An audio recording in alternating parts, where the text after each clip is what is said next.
secular approach who have also been very successful. Let's take Warren Buffett of Omaha, Nebraska. If you had put $10,000 in 1965 into his company, Berkshire Hathaway, you would have $1 million today. Warren was a chapter in my 1972 book, Super Money, so I've known him a long time. He learned his trade with Ben Graham, the original dean of security analysis at Columbia University. I don't think Warren has ever been on television until this interview, and he has certainly never courted publicity, but recently he got a lot of it when he emerged as the key figure in the takeover of ABC by Capital Cities. Warren will be the largest shareholder of the new company, and his own net worth is now far in excess of $500 million. But when I spoke with him last fall in his office in Omaha, he very characteristically made his investment style seem so perfectly simple. The first rule in investment is don't lose. And the second rule in investment is don't forget the first rule, and that's all the rules there are. I mean, if you buy things for far below what they're worth and you buy a group of them, you basically don't lose money. Warren, what do you consider the most important quality for an investment manager? It's a temperamental quality, not an intellectual quality. You don't need tons of IQ in this business. I mean, you have to have enough IQ to get from here to downtown Omaha, but you do not have to be able to play three-dimensional chess or be in the top leagues in terms of bridge playing or something of the sort. You need a stable personality. You need a temperament that neither derives great pleasure from being with the crowd or against the crowd, because this is not a business where you take polls. It's a business where you think. And Ben Graham would say that you're not right or wrong because 1,000 people agree with you.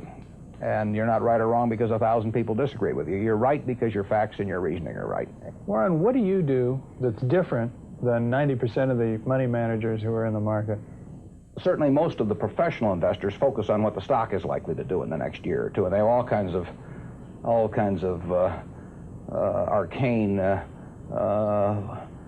methods of approaching that, but they do not really think of themselves as owning a piece of a business. The real test of whether you're investing from a value standpoint or not is whether you care whether the stock market is open tomorrow. If you're making a good investment in a security, it shouldn't bother you if they close down the stock market for 5 years. All the ticker tells me is the price. Yeah. And I can look at the price occasionally to see whether the price is outlandishly cheap or outlandishly high, but prices don't tell me anything about a business. Business figures themselves tell me something about a business, but the price of a stock doesn't tell me anything about a business. I would rather value a stock or a business first and not even know the price, so that I'm not influenced by the price in establishing my valuation, and then look at the price later to see whether it's way out of line with what my value is.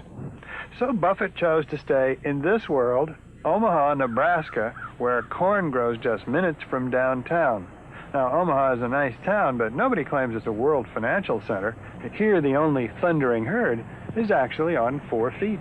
Don't you find Omaha a little bit off the beaten track for the investment world? Well, believe it or not, we get mail here, and we get periodicals, and we get all the facts needed to make decisions. And unlike Wall Street, you'll notice we don't have 50 people coming up and whispering in our ear that we should be doing this or that this afternoon. You appreciate the lack of stimulation here? I like the lack of stimulation. We get facts, not stimulation here. How can you stay away from Wall Street? Well, if I were on Wall Street, I'd probably be a lot poorer.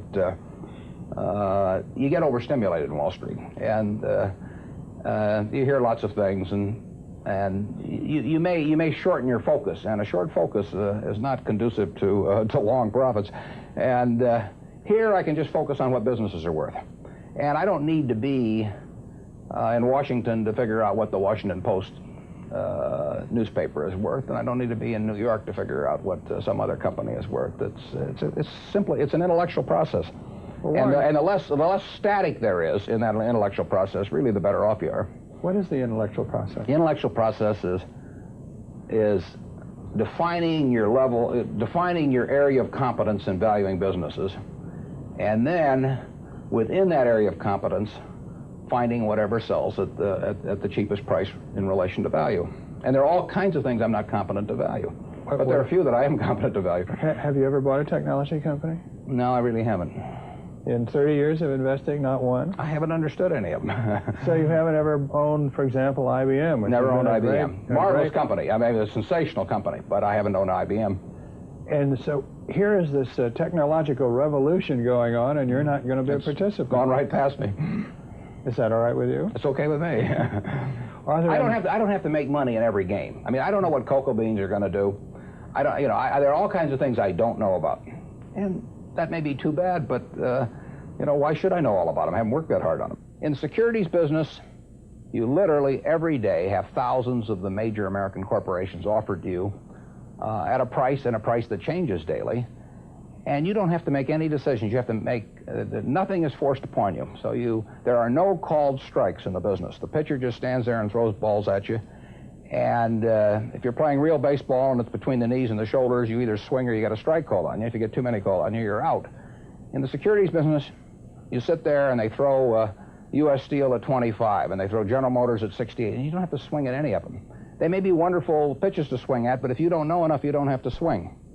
And you can sit there and watch thousands of pitches, and finally you get one right there where you want it, something that you understand, and then you swing. And so you might not swing for 6 months. You might not swing for 2 years. Isn't that boring? It would bore most people, and certainly boredom is a problem with most professional money managers. If they try to sit out an inning or two, not only do they get somewhat antsy, but their clients start yelling, "Swing, you bum!" You know, from the stands, and that's very tough for people to do. Warren, your approach seems so simple. Why doesn't everybody do it? Well, I think partly because it is so simple. That the academics, for example, focus on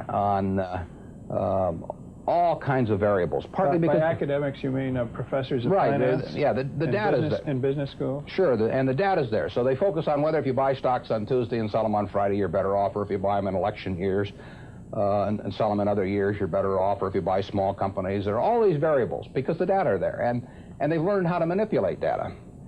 And as a friend of mine says, to a man with a hammer, everything looks like a nail. And once you have these skills, you just are dying to utilize them in some way, but they aren't important. If I were being asked to participate in a business opportunity, would it make any difference to me whether I bought it on a Tuesday or a Saturday or an election year or something? It's not what a businessman thinks about in buying businesses. So why think about it when buying stocks? Because stocks are just pieces of businesses.